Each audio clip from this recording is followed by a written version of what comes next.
सांस की रैगिंग।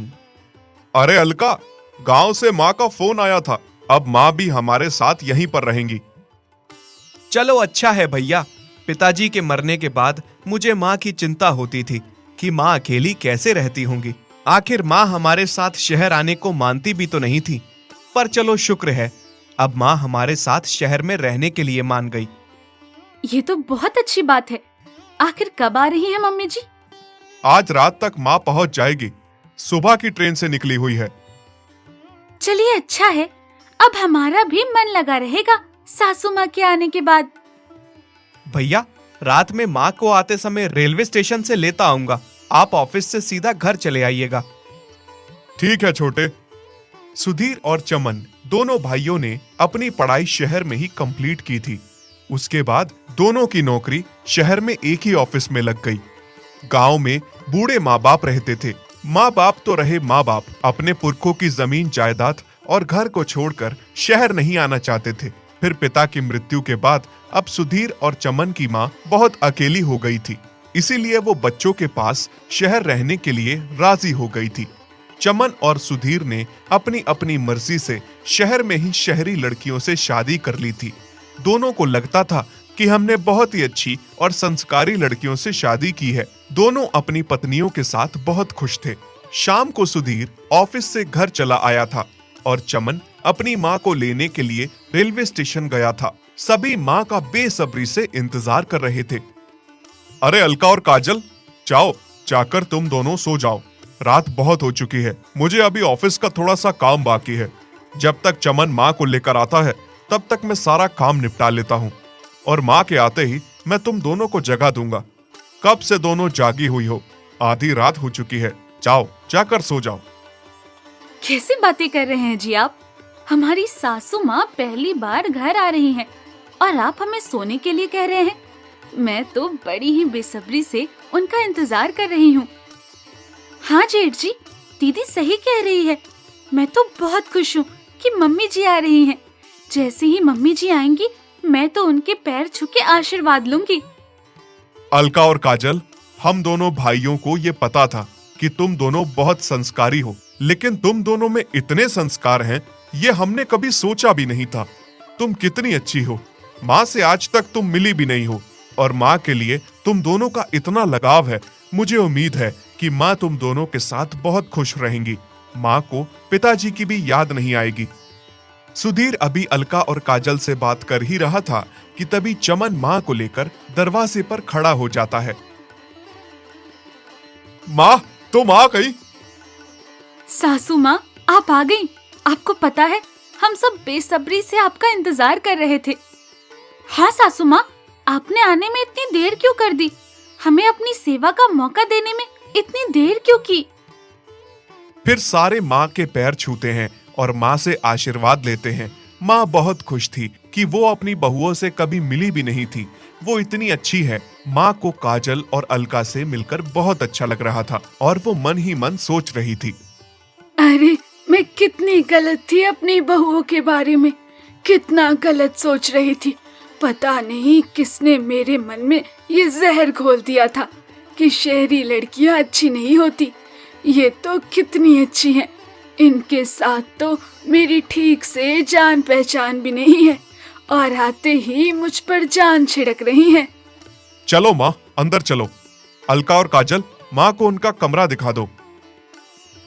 अगली सुबह जैसे ही सुधीर और चमन अपने ऑफिस जा रहे होते हैं तो सुधीर अपनी माँ से कहता है, माँ, हम लोग ऑफिस जा रहे हैं। अब तुम्हें यहीं पर हमारे साथ रहना है और सारा दिन तुम्हारे दोनों बहुएं तुम्हारे साथ रहेंगी। तुम्हें बोर नहीं होने देंगी। ये बहुत अच्छी है माँ। देखना, तुम्हें धीरे धीरे पता चल जाएगा कि कितनी संस्कारी हैं। हाँ बेटा, वो तो मुझे रात में ही पता चल गया था। जब मैं आई और दोनों बहुएं जिस तरीके से मुझसे मिली, मुझे उसी समय पता चल गया कि वो बहुत ही अच्छे घराने से हैं और संस्कारी हैं। सुधीर और चमन अभी अपने ऑफिस के लिए निकले ही थे कि काजल और अलका ने अपना असली रंग दिखाना शुरू कर दिया। अलका बहू, एक गिलास गर्म पानी मिल सकता है? मुझे दवाई खानी थी। जोड़ों में बहुत दर्द रहता है। क्या माँ जी, तुमने क्या मुझे कोई नौकर समझ के रखा है क्या? मैं इतनी पढ़ी लिखी मॉडर्न हूँ, तुम जैसी देहाती बुढ़िया ने मुझे क्या नौकर समझ कर रखा है? अलका बहू, ये तुम कैसी बातें कर रही हो? दीदी बिल्कुल सही कह रही है माँ जी। आपने क्या समझा? हम आपकी सेवा करेंगे? हम सेवा नहीं करेंगे, सेवा करवाएंगे। हमने इस दिन के लिए पढ़ाई या मॉडलिंग नहीं की है कि गांव से एक देहाती बुढ़िया आएंगी और हम उनकी सेवा में लग जाएंगी। वो तो हमने चमन और जेठ जी के सामने तुम्हारे साथ अच्छा बनने का ढोंग किया है। हाँ, सुधीर और चमन की खुशी के लिए हम उनके सामने तुम्हारे साथ अच्छा बिहेव करेंगे। बाकी तुम ये मत समझना कि हम तुम्हारी कोई सेवा करेंगे। इस घर में रहना है तो एक कोना पकड़ लो और घर के सारे काम काज करो, तभी जाकर रहने के लिए जगह मिलेगी। अब जाओ और मेरे लिए एक कप कड़क चाय बना कर लाओ। मेरे सिर में बहुत दर्द हो रहा है। जाओ जल्दी से। माँ जी, दीदी की चाय के साथ साथ मेरे लिए एक कप कॉफी भी बना लेना। जाओ, अब मुंह क्या देख रही हो? अलका और काजल की बातें सुनकर माँ जी को यकीन ही नहीं हो रहा था कि ये वही बहुएं हैं जो रात को सुधीर और चमन के सामने अच्छे और संस्कारी बनने का ढोंग कर रही थीं। इस घर में रहना है तो सारे काम करने ही पड़ेंगे। कोई बात नहीं, ये मेरे बच्चों का ही तो घर है और अपने ही घर में काम करने से मुझे क्या दिक्कत होगी। यह सिलसिला बस यूं ही जारी होता रहा। अलका और काजल अपनी सास से पूरा पूरा दिन घर का काम करवाती, झाड़ू पोछा कपड़े बर्तन सारा काम करवाती और खुद दोस्तों के साथ पार्टी करने जाती। कभी सैलून जाती तो कभी घूमने चली जाती और शाम को अपने अपने पति के सामने संस्कारी बहू और संस्कारी पत्नी बन जाती और सास की सेवा करने का ढोंग करती। बस थोड़े ही कपड़े बचे हैं, ये धो के आराम कर लूंगी। अरे ओ माँ जी, ये मेरी साड़ी क्यों खराब करी है तुमने? मैंने कहा था ना कि इसे ड्राई क्लीन करवा कर लाना, और तुमने इसे हाथ से धो के खराब कर दिया। माफ करना बहू, मुझे पता नहीं था कि ड्राई क्लीन करवाने के लिए कहाँ जाना है। इसकी तो तुम्हें सजा मिलकर ही रहेगी। मेरी 10,000 की साड़ी तुमने खराब की है और अब तुम्हें सारे घर के एक एक कमरे के पर्दे धोने पड़ेंगे। जाओ काजल, सारे कमरों के पर्दे उतार के लाओ और इस बुढ़िया को धोने के लिए दो। नहीं बेटी, मुझे माफ कर दो, आइंदा ऐसी गलती कभी नहीं होगी। मैं पहले ही बहुत कपड़े धो चुकी हूँ, बहुत थक गई हूँ और ऊपर से मुझे जोड़ों का भी दर्द रहता है। मैं इतने कपड़े नहीं धो पाऊंगी। कपड़े तो तुम्हें धोने ही पड़ेंगे। अलका और काजल का अत्याचार अपनी सास पर दिन ब दिन बढ़ता ही जा रहा था। ये लो माँ जी, सारे पर्दे उतार के ले आई हूँ, अब धो लो। बेटी, बड़ी बहू तो नहीं समझती है, कम से कम तुम्हें समझना चाहिए। मेरे इस बुढ़ापे पे तो तरस खाओ। माँ जी, इसमें मैं क्या कर सकती हूँ? ये सब मेरे साथ भी हो चुका है। जब चमन मुझे शादी करके लाया था तो दीदी ने मेरे साथ भी ये सब किया था, मेरी रैगिंग की थी। अब एक किस्म की तुम्हारी भी रैगिंग हो रही है तो तुम्हें भी झेलना पड़ेगा। माँ, अचानक से तुम्हारे ये जोड़ों में दर्द कैसे बढ़ गया? पहले तो तुम्हें इतना दर्द नहीं रहता था। भैया, मुझे लगता है हमें माँ को एक बार डॉक्टर को दिखाना चाहिए। तुम दोनों चिंता मत करो, मैं कल डॉक्टर को घर पर ही बुलाकर माँ जी का चेकअप करवा लूंगी। और माँ जी रेस्ट भी तो नहीं करती हैं, पूरा दिन पार्क में इधर से उधर घूमती ही रहती हैं। क्या जरूरत है माँ तुम्हें पार्क में इतना घूमने की? माना कि सैर करना सेहत के लिए अच्छा है, लेकिन पूरा दिन घूमती रहती हो तो जोड़ों में दर्द तो रहेगा ही ना। कल से तुम बिल्कुल रेस्ट करोगी अपने बेड पे, बेड से हिलोगी भी नहीं। सुधीर और चमन की माँ दोनों बहुओं से बहुत परेशान हो चुकी थी। सारा दिन दोनों बहुएं सास से नौकरों की तरह काम लेती थी। दीदी, बाहर बारिश हो रही है और ऐसे में चाय और पकौड़े ना बने तो मजा नहीं आता। माँ जी से कहो ना, चाय और पकौड़े बना कर ले आए। अरे ओ माँ जी, जाओ ना, जल्दी से हमारे लिए चाय और पकौड़े बना कर ले आओ। तुम बैठे बैठे सुबह से थकती भी नहीं हो, जाओ जल्दी। ठीक है बहू, अभी ले आती हूँ। अरे ओ माँ जी, अभी तक चाय पकौड़े नहीं बने क्या? 2 घंटे से बोला है, इतने छोटे से काम के लिए इतना टाइम लगाती हो। आई आई बहू, अभी आई। जल्दी जल्दी में माँ जी अपना गरम तेल से हाथ जला बैठती है। मेरा हाथ जल गया। उसी समय चमन भी घर आ जाता है। अरे चमन, तुम इस समय यहाँ? हाँ, वो मैं अपने ऑफिस की एक जरूरी फाइल घर पे भूल गया था, बस वही लेने आया हूँ। अरे माँ, तुम चाय बनाकर लाई हो? ये क्या, तुम्हारा तो हाथ भी जल गया है। नहीं चमन, वो माँ जी ने जिद करी थी कि मैं चाय और पकौड़े बहुत अच्छे बनाती हूँ, इसलिए मैं बनाऊंगी, तो वो जिद करने लगी। हाँ चमन, काजल बिल्कुल सही कह रही है। माँ, तुम भी ना 2 पल भी रेस्ट नहीं कर सकती हो? तुम्हें रेस्ट करने के लिए कहा था ना। कितना दर्द है तुम्हारे जोड़ों में, और ऊपर से हाथ भी जला बैठी हो। अब चलो, चलकर बैठो, मैं तुम्हारी मरहम पट्टी कर देता हूँ। चमन माँ के जले हुए हाथ पर मरहम लगाने लगा था, तभी काजल और अलका एक दूसरे के कान में फुसफुसा कर कहती हैं, दीदी, आज तो बाल बाल बच गए। बड़ी मुश्किल से बात को संभाल लिया, आइंदा हमें ध्यान रखना होगा। हाँ काजल, तुम सही कह रही हो, इस बुढ़िया ने तो पूरी प्लानिंग कर ली थी आज हमें फंसाने की। अगले दिन अलका और काजल की कुछ सहेलियां घर पर आती हैं। अलका और काजल दोनों मिलकर अपनी सहेलियों के साथ ताश खेल रही होती हैं।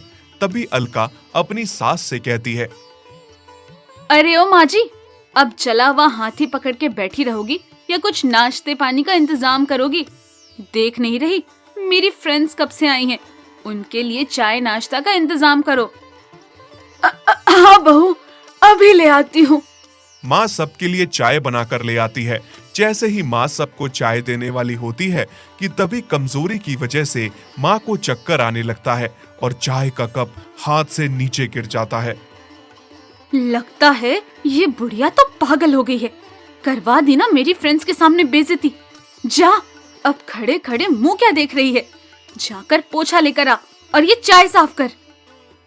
अलका को माँ के साथ ऐसे बात करते हुए पीछे दरवाजे पर खड़ा सुधीर और चमन देख लेते हैं।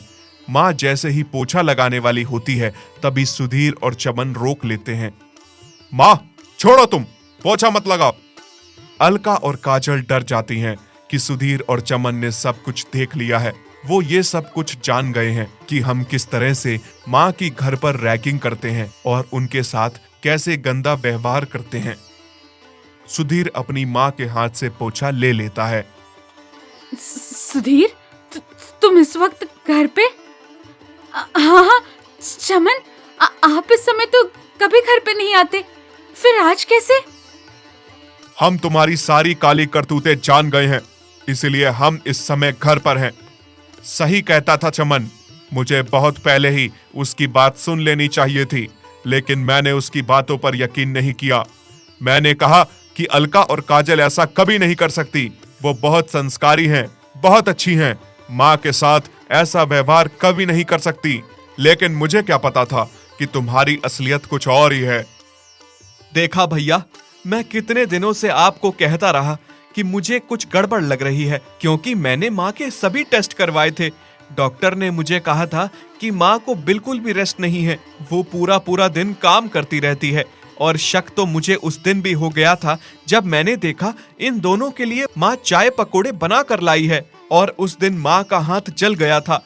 और आज देख लिया ना आपने अपनी आंखों से कि माँ के साथ कैसे बर्ताव कर रही है हमारी पीठ पीछे। सुधीर, मुझे माफ कर दो, मुझसे बहुत बड़ी गलती हो गई। बस एक बार मेरी गलती को आखिरी गलती समझकर माफ कर दो, आइंदा ऐसा कभी नहीं होगा। अब तुम्हारे मगरमच्छ के आंसू मेरे दिल को कभी नहीं पिघला सकते। निकलो तुम दोनों मेरे घर से, तुमने मेरी माँ के साथ इतना गलत किया है। चमन, आप तो समझिए ना, गलती तो हर इंसान से हो सकती है, हमें माफ कर दीजिए।